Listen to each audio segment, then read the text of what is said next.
Well, now what are we going to do about this? Obviously, if we just restrict our attention to the subject which is ours tonight, the Federal Reserve System, the answer is clear. We have to slay the creature. But how are we going to do that?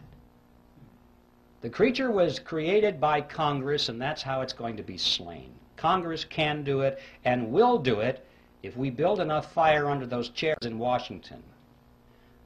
I think it was Clyde Watts, General Clyde Watts, years ago, said, he was speaking of judges in those days, but he could have as well talked about congressmen. He said, they may not see the light, but they can feel the heat. And this is true. I don't know if you folks know, well, I know many of you folks here know all about the TRIM committees, which are part of the John Birch Society. They have proven themselves to be excellent ways of getting some of these big spenders out of Congress. It just happened. We saw, but I think it was 30 of them replaced. Not entirely because of TRIM activity, but believe me, it had a lot to do with it. This is something that works. And even those that didn't come up, that didn't get replaced, they're having their voting records changed. I don't have the name here, unfortunately, but I heard just the other day there was some congressman. We had the letters shown to us there. Here was a guy with his voting record it was very bad. He was voting for big government and higher taxes. And the TRIM committee started to hand out his TRIM bulletins in his district, and it was at a gun show. And he came over and says, take those things off the table. And he was irate. He said, well, we can't do that, Congressman. That's your report card, you know.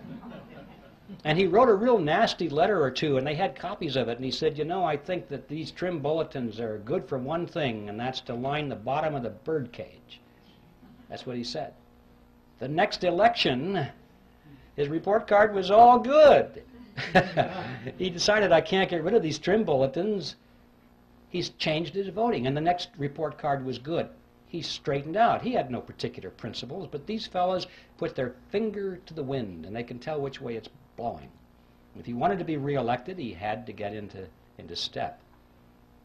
And I know that a lot of these people go around saying, well, I've been trying to warn my constituents of this danger for many years, once the fire is built under their seats. So that's a very important program, and we can do it simply by exposing the voting records of these people and not just taking their words. Now, all of this, of course, this whole program requires an informed electorate, and that doesn't just happen. You don't inform the electorate just by wanting it to happen. You have to have quality educational materials. You have to know that they're accurate. You have to be able to rely on them. You have to have an organization to prepare and distribute these materials. They just don't go out on their own. I mean, I could have written this book, for example, and it would have just stacked up in my garage without the Speakers Committee, without the Birch Society's programs and its chapters and its people in place, its coordinators. It takes organization to make these things happen. And of course, not the least of which it takes leadership, which has proven its ability and its expertise, particularly its integrity, so it can offer real solutions instead of non-solutions, and leadership which is not going to be purchased and run by the opposition. And of course, that is the mission of the John Birch Society. If there's anybody here who's not a member yet, I just want to tell you that the Society is an ideological army, and the time has come to enlist. I think it was Patrick Henry who put it pretty well. He said, our brethren are already in the field. Why stand we here idle? Now, the bad news is that time is running out. It used to be that I told people that about some of these problems, and they would say to me, could never happen in America. You're just exaggerating, you know. And now they say, how much time do you think we have left? Because you can see it. It's all around us. The New World Order is being built around us. We have a world army being built, a world court being built, a world taxing authority being built, a world trading authority being built. It's being built all around us. You realize right now, as we speak, over half of our standing military is now serving under foreign officers.